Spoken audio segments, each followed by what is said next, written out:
मेरे भाई के मरने के बाद मेरी भाभी को मैंने अपने पास ही रख लिया, क्योंकि मेरी भाभी की कोई औलाद ना थी और मेरा भाई भी इस दुनिया से जा चुका था। उनको इतना सदमा पहुंचा कि वह बैठे बैठे बेहोश हो जाती थी। मेरा पति उनको डॉक्टर के पास ले जाता और फिर वापसी पर मेरी भाभी बहुत खुश होती और काफी सारा सामान लेकर घर आती थी। एक दिन भाभी बेहोश हुई तो मैंने पति से कहा कि आज मैं भी उनके साथ जाऊंगी। ये सुनकर मेरी भाभी को होश आ गया। फिर एक दिन भाभी को मेरा पति अस्पताल ले गया। जब मैंने पीछा किया तो वह उन्हें एक घर में लेकर गए थे। जब मैंने देखा तो मेरा पति भाभी के साथ आज फिर से मेरी भाभी बेहोश हो गई थी। मेरा पति उन्हें गोद में उठाए गाड़ी में बिठाकर डॉक्टर के पास ले गया। सदमा ही कुछ ऐसा था। मेरे भाई की कुछ दिन पहले ही मौत हुई थी। मेरी भाभी को बार बार दौरे पड़ने लगते थे। मेरे भाई भाभी में बहुत प्यार था। मैंने आज तक कभी उन्हें लड़ते झगड़ते नहीं देखा था। भाई के अचानक से हार्ट अटैक पड़ने की वजह से मौत हुई थी। कई दिन से मेरी भाभी ने एक निवाला भी नहीं खाया था। मैंने जबरदस्ती उन्हें कभी दूध पिलाने या कभी कुछ खिलाने पिलाने की कोशिश करती थी, लेकिन वह साफ मना कर देती थी। एक अजीब बात यह थी कि वह किसी के हाथ से खाना ना खाती, लेकिन जब मेरा पति उन्हें अपने हाथ से खाना खिलाता तो वह खाने लगती। मैं और मेरा पति भाभी का बहुत ख्याल रखते थे। एक तो वह बेऔलाद थी उस पर, अब पति का गम भी। मुझे उसकी हालत पर बहुत अफसोस होता, लेकिन ना जाने क्यों जब से मेरे भाई की मौत हुई थी वह रोज ही चक्कर खाकर गिर जाती थी।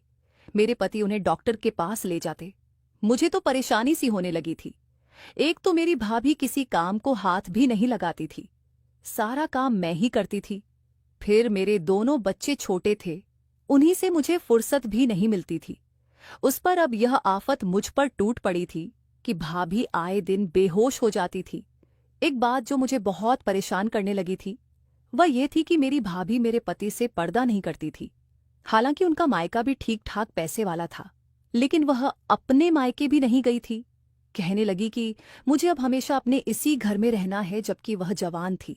चाहती तो दूसरी शादी भी कर सकती थी, लेकिन कहने लगी कि वह मेरे भाई राहुल के नाम पर ही जिंदगी गुजारेगा।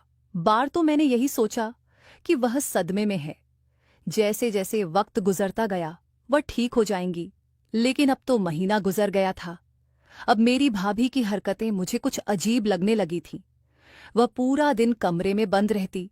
खाना नाश्ता मैं उन्हें कमरे में देकर आती थी। कोई मोहल्ले की औरत उनसे मिलने भी आती तो वह कमरे से नहीं निकलती और मिलने से इनकार कर देती थी।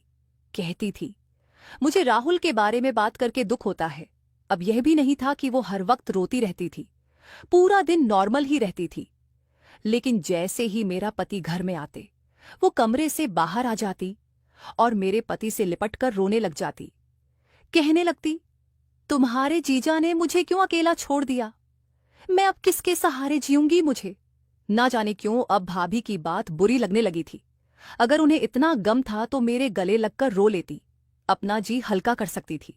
ये कौन सा गम था जो मेरे पति के साथ गले लगकर ही कम होता था? पूरा दिन तो वह भली चंगी रहती थी। मेरा पति पूरा दिन का गया, भूखा प्यासा थका हारा घर लौटता था तो वह कमरे से निकलकर उसके गले लगकर अपना राग डालना शुरू कर देती थी। साथ ही चक्कर खाकर बेहोश हो जाती थी। मेरा पति उन्हें गोद में उठाए डॉक्टर परल पास ले जाता। जब वापस घर आती तो बिल्कुल ठीक ठाक अपने कमरे में चली जाती थी। ऐसी कौन सी बीमारी थी जो मेरे पति के आते ही हो जाती थी? और जब भाभी डॉक्टर के से लौट कर आती थी तो ठीक हो जाती। मेरा पति भी बिना नाक मुंह बनाए मेरी भाभी के काम के लिए तैयार हो जाता, और अगर मैं किसी काम के लिए कह देती तो मना कर देता था कि अभी थका हूं, नहीं जा सकता। तुम्हें मेरा एहसास होना चाहिए, सारी जिम्मेदारियां अब मुझ पर ही आ गई हैं। मैं चुप हो जाती क्योंकि वह मुझे साफ साफ जवाब दे देता और भाभी को कुछ ना कहता। मेरी भाभी जवान थी मेरे पति की, हम उम्र थी मेरे भाई। मेरे पति से कुछ साल बड़े थे। उनकी शादी के फौरन बाद मेरी सास भी चल बसी थी और ससुर पहले ही जा चुके थे। घर में बस हम ही रहते थे। इन्हें भी पसंद करने मेरी भाभी आई थी। देखने में मेरी भाभी बहुत खूबसूरत थी, लेकिन मैं भी एक आम शक्ल सूरत की मालिक थी। मेरे पति भी काफी हैंडसम थे। वैसे मेरा भाई मामूली सकल सूरत के मालिक थे, लेकिन व्यवहार में बहुत अच्छे थे। जितने दिन ससुराल में थी, दिन बहुत अच्छे गुजरे थे। मेरे भाई मेरे साथ बिल्कुल छोटी बेटी की तरह पेश आते थे। मेरी भाभी से भी आप कहकर बात करते थे। कभी ऐसा नहीं हुआ था कि मेरी भाभी ने कोई फरमाइश मेरे भाई से की हो तो वह पूरी ना की हो। उन्होंने मेरे पति मुझसे शुरू से ही खिंचे खिंचे रहते थे। शादी की रात मुझे देखकर ही ना जाने क्यों मेरे पति का मूड ऑफ हो गया था। मुझे सीधे मुंह बात भी नहीं की थी, बस हर वक्त मुझ पर गुस्सा करते रहते थे। 3 साल के बाद मेरे 2 बच्चे हो चुके थे। मेरी भाभी बे औलाद थी। उसके बाद भाई ने कहा, तुम यही आ जाओ, बच्चे रहेंगे तो इस घर में भी किकारियां गूंजी भाई के। बहुत इसरार पर मैं आ गई माई के रहने मेरे। लेकिन अजीब बात यह थी, उसने कभी भी मेरे बच्चों को पकड़कर प्यार नहीं किया था। क्या था? वरना एक घर में रहते हुए वह औलाद की कमी मेरे बच्चों को प्यार करके पूरा कर सकती थी। लेकिन वह हर वक्त बस खुद पर ही ध्यान देती, मुझसे बहुत प्यार से बात करती थी और वहां घर के कामों की सारी जिम्मेदारी मुझ पर डाल चुकी थी। और खुद कभी जिम जाकर अपनी फिटनेस का ख्याल रखती थी, तो कभी पाल जाकर बस अपने हुस्न को चमका रहती थी। मेरे पति मुझसे उखड़े उखड़े रहते थे। मुझे रात को ही तैयार होने की फुर्सत मिलती थी। पूरा दिन मेरी भाभी मुझे किचन के कामों में उलझा रखती थी। जब मैं रात को तैयार होती तो विशाल कहते, अब तुम्हारे तैयार होने का क्या फायदा? जब मैं आता हूं तब तो तुम पसीने से भीगी होती हो। देखकर ही मेरा मूड खराब हो जाता है। एक तो पहले ही आम शक्ल की सूरत की हो उस पर, जब आओ तुम बेहाल नजर आती हो। मेरे आने से पहले अपने सब काम खत्म कर लिया करो। अपनी भाभी को देखो, भाई के आने से पहले कैसे खुशबू भरी होती हैं। उन्हें देखकर ही दिल बाग बाग हो जाता है। मुझे विशाल की बातें कुछ समझ नहीं आती थी। मुझे विशाल की बातों से तकलीफ तो बहुत होती थी, लेकिन मेरा मसला ये था कि मैं चुप दबी सी लड़की थी। मुझे ज्यादा चालाकियां नहीं आती थी। मुझे शादी की पहली रात विशाल ने यही कहा था कि मैं उनकी कोई बात ना डलूं, कभी उनके साथ कोई बहस ना करूं। मैंने कभी उनके साथ किसी भी मामले में बहस नहीं की थी। मेरी रंगत साफ सुथरी थी, लेकिन घर की जिम्मेदारियों में लगकर मुझ पर इतनी फुर्सत नहीं मिलती थी कि मैं अपने पति के घर आने से पहले तैयार होकर बैठ जाया करती।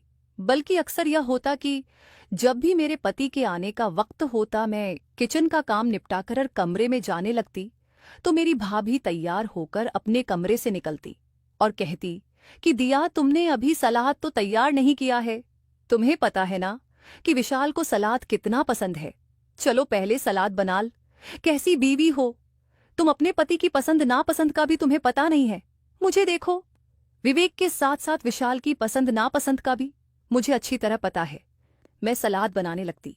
जैसे ही विशाल घर लौटते, मेरी भाभी फौरन से घर का दरवाजा खोलकर मुस्कुराकर वे विशाल को वेलकम करती। विशाल भी मुस्कुराकर जवाब देती, यह भी कहते कि भाभी, आज तो आप बहुत अच्छी लग रही हैं। थोड़ा बहुत मेकअप करने की तमीज दिया को भी सिखा दे। जब भी मैं घर आता हूं तो किचन में ही नजर आती है, थोड़ा सा भी इसके करीब होकर बात करो तो अदरक लहसुन और पसीने की बू से मेरा जी मत लाने लगता है। विशाल की बात सुनकर मेरी भाभी खिलखिलाकर हंसने लगती। कहती, अरे भाई, तुम्हारी बीवी में सुस्ती बहुत है। पूरा दिन घर के काम भी उससे खत्म नहीं होते। मैं तुम्हारे भाई के आने से पहले सब काम निपटा कर देखो कैसे फ्रेश हो जाती हूं।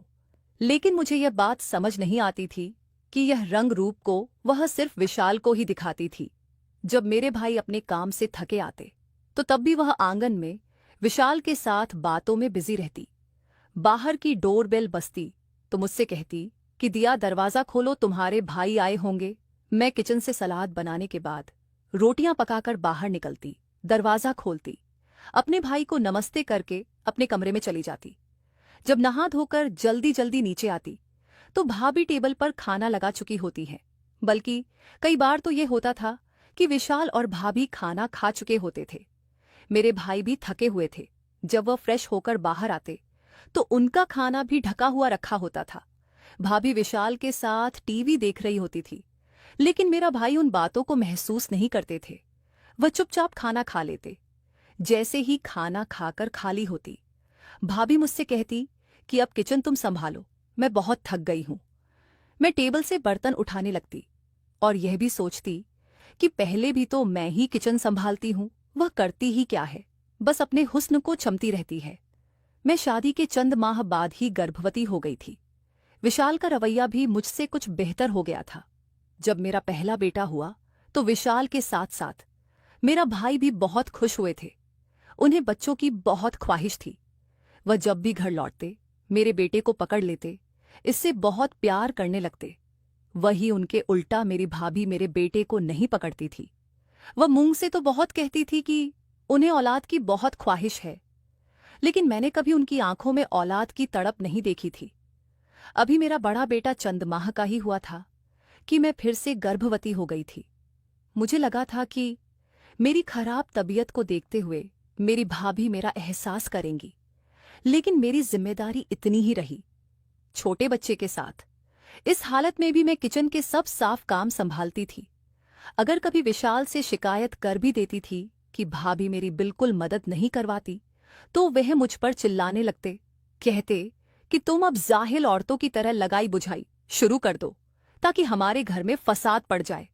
भाभी भी तो है, मजाल है कि उन्होंने कभी तुम्हारी बुराई की हो मुझसे, क्योंकि वह घर बनाना जानती हैं, रिश्ते निभाना जानती हैं, तुम्हारी तरह नहीं है। खबरदार, दोबारा भाभी के खिलाफ कुछ कहा, जरा सा काम क्या बढ़ गया है, तुम तो मेरे सिर पर चढ़ गई हो। विशाल मेरी बात सुनते ही थे, नहीं थे। मुझे समझ नहीं आती थी कि भाभी दिन भर करती क्या थी। किचन की सारी जिम्मेदारी मुझ पर डाल रखी थी। सफाई, कपड़े धुलाई वह कर लेती थी, बाकी करने को बचता भी क्या था। दूसरा बेटा होने पर मैं बिल्कुल घन चक्कर से बनकर रह गई थी। अक्सर ऐसा होता कि मैं बच्चों और घर की जिम्मेदारियों में विशाल को बिल्कुल वक्त नहीं देती थी। बाकी मैं दिन भर की थकी होती थी, लेटते ही गहरी नींद सो जाया करती थी।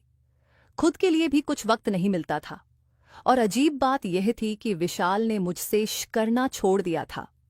मुझे तो यही लगा कि विशाल मेरी मजबूरी देखकर मेरा एहसास कर रहे हैं, लेकिन हकीकत कुछ और ही थी। चंद माह पहले की बात है। मेरा भाई जब बहुत चुपचाप रहने लगा था और सिगरेट भी बहुत ज्यादा पीने लगा था। सिगरेट वह तब भी पीते थे जब कोई टेंशन हो, लेकिन अब तो हर वक्त सिगरेट पीते नजर आते थे, किसी गहरी सोच में डूबे रहते थे। मेरी भाभी को वही रूटीन था, अपनी फिटनेस का ख्याल रखना, सजना सवरना। वो लापरवाह किस्म की औरत थी, या शायद खुद पसंद थी मेरे भाई कि उन्हें खास परवाह नहीं थी। मेरे बच्चों का जुड़वा बच्चों वाला हाल था। एक बीमार होता तो दूसरा भी बीमार पड़ जाता, एक को भूख लगती तो दूसरों को भी भूख लग जाती थी। मुझे खाना बनाने के लिए रात को उठकर किचन में जाना ही पड़ता था। मैं जब कमरे से निकलकर लाउंज में आती तो मेरा भाई अपने कमरे की बजाय लाउंज में बैठा सिगरेट पी रहा होता था। वो किसी गहरी सोच में डूबा था। ना उन्हें मेरे किचन में जाने का पता चलता, ना ही वापस अपने कमरे में जाने का पता होता। वह अपनी ही सोच में मग्न थे। जब मैं कमरे में गई तो दोनों बच्चे रो रहे थे। विशाल उनकी वजह से उठकर गुस्से में लग रहे थे। मैंने दोनों बच्चों को खाना खिलाया तो बच्चे चुप हो गए। मैंने विशाल से कहा कि भाई आजकल बहुत छुप छुप रहने लगे हैं, सिगरेट भी ज्यादा पीनेते हैं, क्या वजह है? विशाल शायद नींद में थे, कहने लगे ऑफिस की टेंशन होगी, ठीक हो जाएगी। यह कहकर लेट कर सो गए। लेकिन भाई ठीक होने की बजाय अपने गम अपने सीने में छुपाए दुनिया से चले गए थे। और अब मेरी भाभी ने एक नया तमाशा शुरू कर दिया था कि जैसे ही विशाल ऑफिस से घर आते तो वह कमरे से निकलकर उनके गले लगकर रोने लगती। वह चक्कर खाकर बेहोश हो जाती। विशाल उन्हें गोद में उठाकर गाड़ी में बैठाए डॉक्टर के पास ले जाते।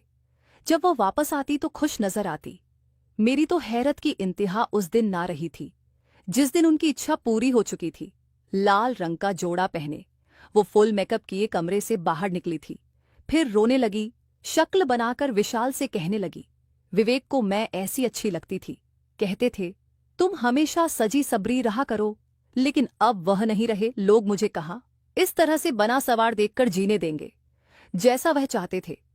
उनकी बात सुनकर विशाल भी उनकी बात की तारीफ करने लगे, कहने लगे आप रोज ऐसे ही तैयार रहा करें जैसे भाई को अच्छी लगती थी। उनकी गलत बात पर भी मेरी क्या मजाल थी कि मैं विशाल के आगे कुछ कह जाती। अब तो रोज तैयार होने लगी थी। घंटों विशाल से बातें करती रहती। मुझे अब यह सब देखा नहीं जा रहा था। हर दिन 2-3 दिन के बाद वह बेहोश होने का ड्रामा करती। अब तो जब विशाल के साथ वापस आती तो हाथ में शॉपिंग बैग भी होते और विशाल मुझसे कहते कि भाभी का दिल बहलाने के लिए मैंने उन्हें शॉपिंग करवा दी है, ताकि उन्हें यह लगे कि भाई नहीं है तो उन्हें कोई पूछने वाला नहीं है। एक बार तो जो कुछ मेरी नजरों ने देखा मेरे होश उड़ने के लिए काफी था। रात को मैं बच्चों के रोने की आवाज सुनकर बैठी। बराबर में देखा तो बिस्तर खाली था, विशाल गायब थी। जब मैं फीटर बनाने के लिए कमरे से बाहर निकली तो मुझे अपनी भाभी के हंसने की आवाजें आ रही थी। मैं धीरे धीरे कदम उठाती हुए उनके कमरे तक पहुंची। दरवाजा बंद था लेकिन खिड़की खुली थी। जो कुछ मेरी आंखों ने देखा मेरे पहलों तले जमीन निकल गई। मैं वापस अपने कमरे में आकर रोने लगी। मैंने बच्चों को फिट दिया और सुला दिया। कुछ देर के बाद ही विशाल मुस्कुराते हुए कमरे में आ गए थे। मुझे देखकर कहने लगी, तुम अभी तक जाग रही हो? मैंने पूछा, आप कहाँ थे? तो कहने लगी, भाभी भाईके के बाद बहुत उदास हो गई थी। मैं पानी पीने कमरे से बाहर निकला तो मुझे उनके कमरे से रोने की आवाजें आ रही थी, इसलिए मैं उनके पास चला गया था। उन्हें तसल्ली दी थी। मैं थोड़ी मुस्कुराई और कहा, आपके यहाँ भाभी को सीने से लगाकर तसल्ली दी जाती है। मेरी बात सुनकर वह मुझे घूरने लगी। कहने लगे, तुम छुप छुप कर मुझे देखती हो, क्या समझती हो तुम मुझे? वह मेरी भाभी है, तुम्हारे भाई की बीवी है। मैं उनको छोटे भाई समझकर तसल्ली दे रहा था। लेकिन अगर तुम मुझ पर यूं ही शक करती रही तो हाँ, तब मैं जरूर उनसे शादी कर लूंगा। ये बात सुनकर तो मेरे हवास गुम हो गए थे। मेरे पास माँ के नाम पर कुछ नहीं था। एक भाई था, वह भी भगवान ने छीन लिया। मैंने एक चुप्पी साध ली थी। मेरी भाभी तो और भी बेशर्म हो गई थी। अब तो विशाल के साथ बाहर खाना खाने भी चली जाती थी। वह मुझ पर हुक्म भी चलाने लगी थी, लेकिन मैं भी कब तक सब्र का दामन थामे रखती। एक दिन मैं उन पर चिल्लाने लगी। मैंने कहा कि आपके अंदर शराफत नाम की चीज है भी कि नहीं? विशाल के साथ होते हुए आपको शर्म नहीं आती? वह पति मेरा है, लेकिन रात आप उसे रोध होकर अपने कमरे में बुला लेती हैं। उस दिन भी जब मैंने कमरे की खिड़की से देख तो वह विशाल के सीने से लगी हंस रही थी। कह रही थी, तुम मुझे बिल्कुल उनकी तरह लगते हो। जब मेरे करीब आते हो तो मुझे लगता है कि वह मेरे पास है। प्लीज विशाल, मेरे पास से उठकर मत जाओ। और आप उसका सर सहला रही थी। विशाल कहने लगा, आप क्यों हर वक्त भाई को याद करती रहती हैं? इस तरह तो बीमार पड़ जाएंगी। मैं एक औरत होने के नाते कैसे सब बर्दाश्त कर सकती थी? जिस प्यार मोहब्बत पर मेरा हक है, वह विशाल से मेरी भाभी आंसू बहाकर हासिल कर ले रही थी। वह मेरी बात सुनकर ठहाके लगाकर हंसने लगी। कहने लगी, जाकर पहले अपनी शक्ल आईने में देखो और फिर विशाल को देखो। तुम उसके साथ कहाँ जचती हो? तुम उसकी पत्नी कम और नौकरानी ज्यादा लगती हो। मुझे उनकी बात सुनकर अफसोस हुआ।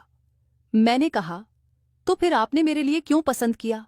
इंसान देखने में जैसा भी हो, लेकिन नाइंसाफी बर्दाश्त नहीं कर सकता। मुझसे यह बात बर्दाश्त नहीं हुई थी। वह इस बात पर भी हंसने लगी।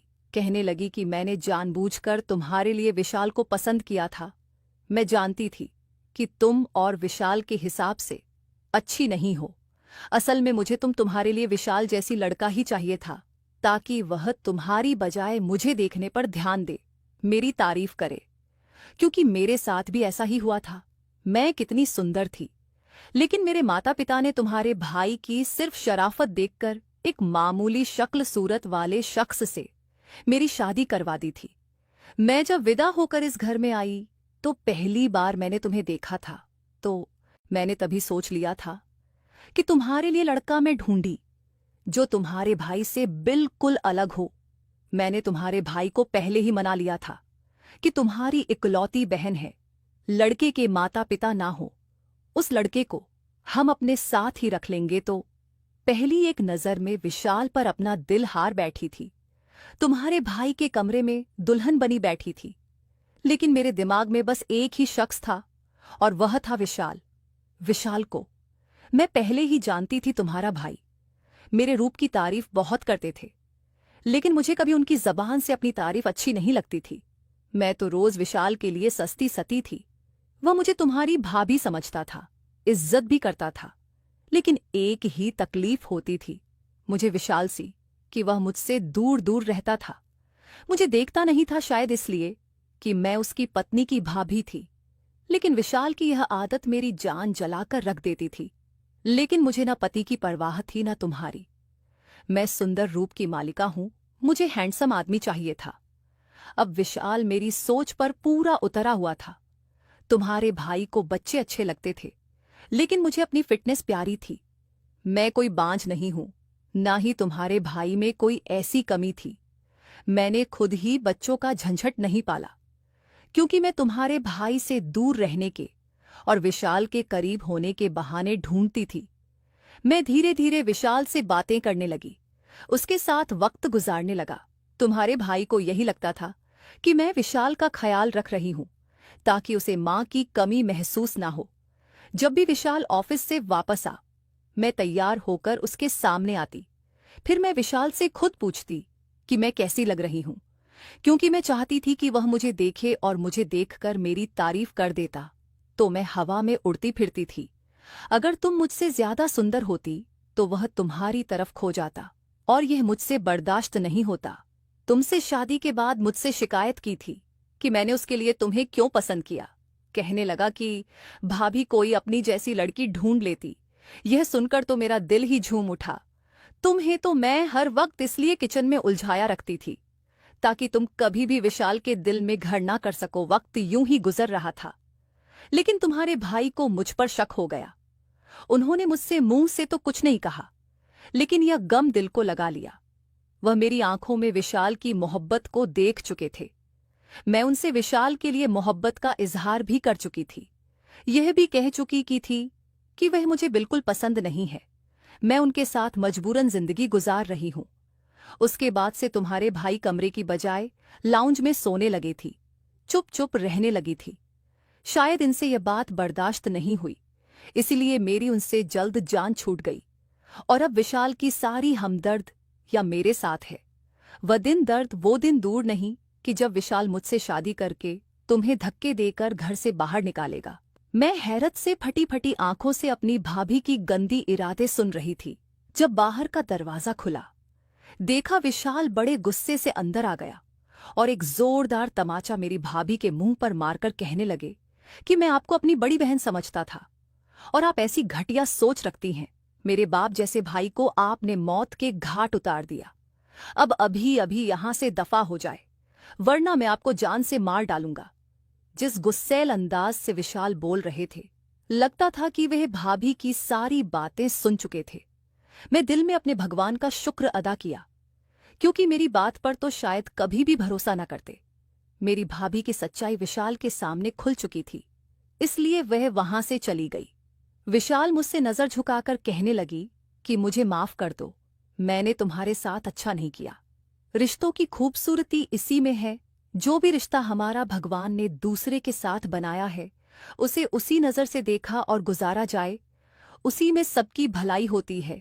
मेरे पति ने कहा, मुझे मेरी गलती के लिए माफ कर दो। मेरे दिल में उनके लिए बस हमदर्दी थी और कुछ नहीं। मैंने भी माफ करने में भलाई समझा। आज बात को गुजरे बहुत वक्त हो गए थे, भाभी की भी शादी हो गई थी और हम भी अपनी गृहस्थी में बहुत खुश थे। दोस्तों, आज की यह इमोशनल कहानी आपको कैसी लगी है, हमें कमेंट बॉक्स में जरूर बताइएगा। दोस्तों, कहानी अच्छी लगी हो तो वीडियो को लाइक शेयर सब्सक्राइब करना मत भूलिए। का धन्यवाद।